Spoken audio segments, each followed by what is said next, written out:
support. Please keep it up. I need the encouragement. People loving the reviews already, Dan. They like this idea, I think.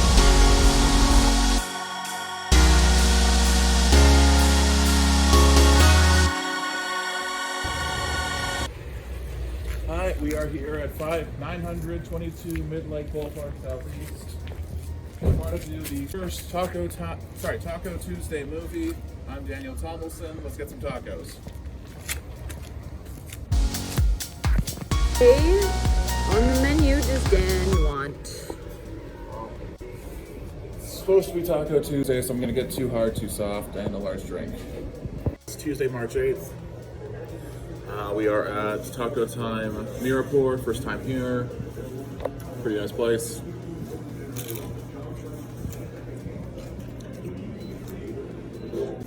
The Batman ventures into Gotham City's underworld when a sadistic killer leaves behind a trail of cryptic clues. As the evidence begins to lead closer to a home and the scale of the Predator's plan becomes clear. He must forge a new relationship, unmask the culprit, and bring justice to the abuse of power and corruption that has long plagued the metropolis. The Batman. Okay, so we just saw the Batman. My co-host is going to join me later. Right now they're using the camera. And we got some thoughts. And I'm a big Batman fan. Seen Batman stuff all my life. And yeah, the synopsis actually does it a lot more justice than you'd think. I'll get into that later. First off, really strong performance. Okay, there's going to be a lot of spoilers here. This is going to be part review, part eating.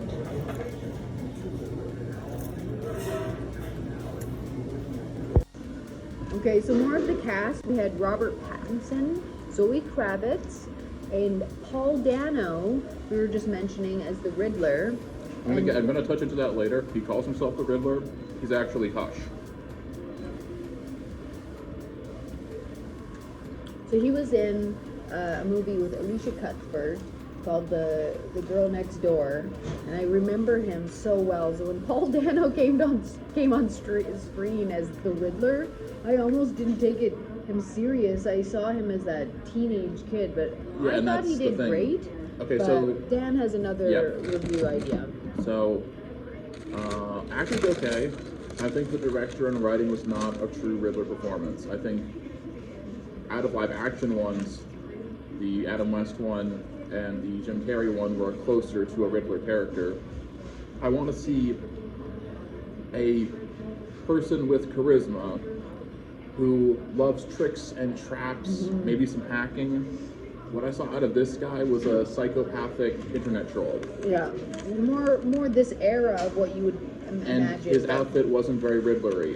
When I think of the Riddler, I don't think of a gas mask and a shotgun. I think what they're trying to do is to make it this era of a Batman that people could really like. They didn't want the gimmicks or the costumes the same at all. But to be honest, when I watched it, I thought he was the Joker. I wasn't sure he was the Riddler. I had no idea that the Riddler was the... The outfit didn't scream Riddler. It did not. It needed like the question mark somewhere, just on the chest or the arm or something. Because he had kept doing, within the movie, the Riddler is taunting Batman. But all the villains do that, so that's not special. So we didn't know who it was at the end, and you don't find out everything until the end anyways. But yeah, I had no clue that the Riddler was actually the person making all these. Yeah, I only knew that because of the trailers, not because of the movie. Yeah. But what I pointed out too is that there was one scene where I was going through a lot of the clues before the big bomb explosion that hurts out the Alfred, the butler dad. As I call him, the butler dad. The butler dad. Alfred is Andy Serkis. And he did a good job. Did a crazy good job. There's one moment with the writing I didn't like, but he did a good job. Yeah, he did. They didn't give too much of I'll get to that as much into their relationship as I would have liked. I would have liked to see a few more scenes with Robert and Andy really showing their connection. or maybe flashback as a kid, maybe even of how he's Yeah. really raised him. Almost, but we all yeah. know that Batman was Actually, raised a surprising by number of him fans do already. not know that Alfred raised Bruce Wayne. Because it's not really a thing, It's not right? it's not Like, something they that's don't said get out into loud that detail. Alfred is his dad, and there should be some level of respect and trust between them, not just I serve you and keep your secrets, master. Yeah, there was a point in it where they had that altercation. They had a "you're not my dad" moment, and that is which very felt relevant. I mean, are you sure he's not your dad? Did he not like clean up after you and raise you and train you and teach you things and care for you for like 10 plus years? Is he not your dad? It's funny how the audience and people who are really big fans of a big franchise name and the storyline, when things go not the same way, when it's the same movie, right? I was a huge fan of the George Clooney movies when he was Batman. He was my favorite, to be honest. He did one or two. Yeah. And so I felt like from the storylines from this one all the way back to, with Jim Carrey's version, which actually was when he was the Riddler, I was really, or was he the Joker? He was the Riddler. He was the Riddler. He was one of my favorites. Although, yes, there's a lot of Uma Thurman, I liked that them. as well. I liked her in that. Yeah, that was the too. very cheesy movies from the 90s. But that's what I mean. I think that they really had tried to make this movie not cheesy and more in this era. So I actually understand why they didn't make everything super obvious and made it more about the character and the storyline of him trying to save everyone and that drama that he had to deal with. But I would have liked to see a bit more about who the character of Bruce Wayne was. A little bit more. The Bruce Wayne stuff worked for me mostly. It works to have a guy that sleeps every day and does Batman stuff every night, and you don't have to worry about the whole sleep thing. Does he sleep? A lot of series can't figure out, does he sleep? How does he sleep without having a double life? Does he do like 2 hours of sleep with weird meditation techniques and weird drugs? I would have liked to see more behind the scenes of his life, managing himself. Like, this is like year 2 does, Batman, obviously done in the style of Batman Year 1, the comic series. But, so like some stuff is established, some stuff isn't established yet. He's got his costume, he doesn't have all his tricks and gadgets yet.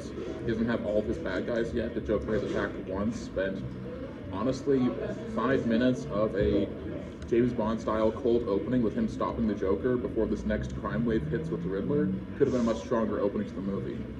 The way they opened this movie, what did you think about it? This didn't feel like a Batman opening. This felt like I was watching some crime show and the killer kills some random guy. Like, I didn't get that was the mayor, that he was evil, that he was corrupt, that he was smart. You're right. I didn't get that was the Riddler just from a random guy beating someone out with what turned out to be a carpeting tool, which turned out to be important. It was pretty fast at the beginning, yeah. It was weird make sure and fast. you tune in when you guys get right into it, guys. Don't be missing any of the beginning. Yeah, but I feel like this was much more the villain Hush, and then they decided the villain Hush didn't have enough presence. So they said, we're going to pretend that the villain Hush was always supposed to be the Riddler, but if you look around in the background, there's a few mentions of the word Hush, and this was supposed to be the other villain. The villain who knows who Batman is, who gets under his skin, who likes shooting people and wears a weird stripy mask. Yeah, the John Turturro, I think, if I'm saying his name right, he is amazing. He played Falcone. Yeah. And I was, at first when I saw him, because to me, he's a comedy actor, right? He's hilarious in most of his products that he's been in. But he always takes himself seriously, and this time he actually got to be serious in a serious setting. You got it, and I feel like he was like in The Big Lebowski as well. But I was really pleasantly surprised for his The first time I saw him, he was it. the weird government agent in the Transformers series. Yes, he was. Yeah. And then that's what I meant, is that he felt like that kind of character, like fun and like, hey, a savior, but also he has more range. He was kind of goofy as well in it a little bit. Okay, so heavy spoilers. I didn't really get what's going on between him and his daughter, Selena Kyle. Okay, so he kills her mom and then adopts her after she sees her mom die, and then lets her work at his illegal nightclub that does sex and drugs for like 10 years. It shows he's a bad guy. And doesn't expect revenge at some point from this obvious crazy person. I didn't really. I felt like there was too much going on there almost. Yeah. And this was also a combination of several Batman storylines. If you haven't seen Batman the Animated Series, The Mystery of the Batwoman, watch that. It does it a little better, where instead of having one female person he meets 3 female people, and one of them is the daughter of a mob boss who wants to do stuff against the mob. Oh. Maybe that's why I love my. Well, it's the combination of several stories. It started from my You love do. of Batman. You do like the mob stuff. I do, since he has good. Batman is really. The reason why I love Batman, right, is because he is a regular guy. He's trying to help people. Okay, so I'm gonna make everyone confused right now. What is the best way to add hot sauce to a soft taco? I went inside. I'm gonna go outside. Let's go outside. And someone's gonna tell me later if I'm doing it right or wrong. Show them. It's a lot messier this way.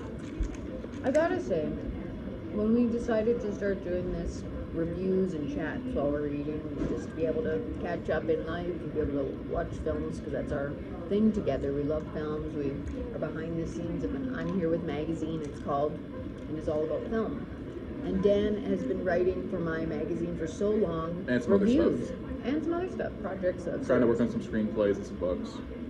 So Dan behind the scenes is a huge buff of movies and comics. So hope you guys enjoy our little show that we've put together for you guys. Hi, so I like things a little complex. We're gonna rate this on a 0 to 15. Each category is worth 5, 3 categories. We're gonna do acting, directing, and writing, so we can actually talk about them separately. Because sometimes they nail one and not the other. Okay, so what did you feel for acting?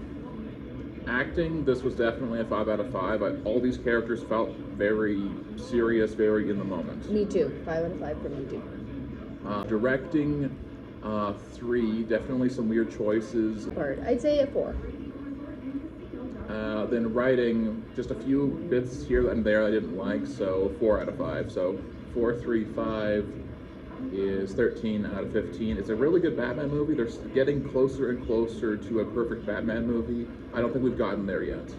It takes time, and everybody has their opinion, because depending if you love the comics or you love the newer era of movies, so. Yeah, I did mention it earlier. This is definitely more in the style of the Arkham series of video games. Very punchy, very dark. All right, guys, we'll enjoy our review of Batman with us. It has occurred to me that 3 plus 4 plus 5 is 12 and not 13. This was a 12 out of 15 movie. Hi guys, that's it for now. Come back next Tuesday for more tacos and movies.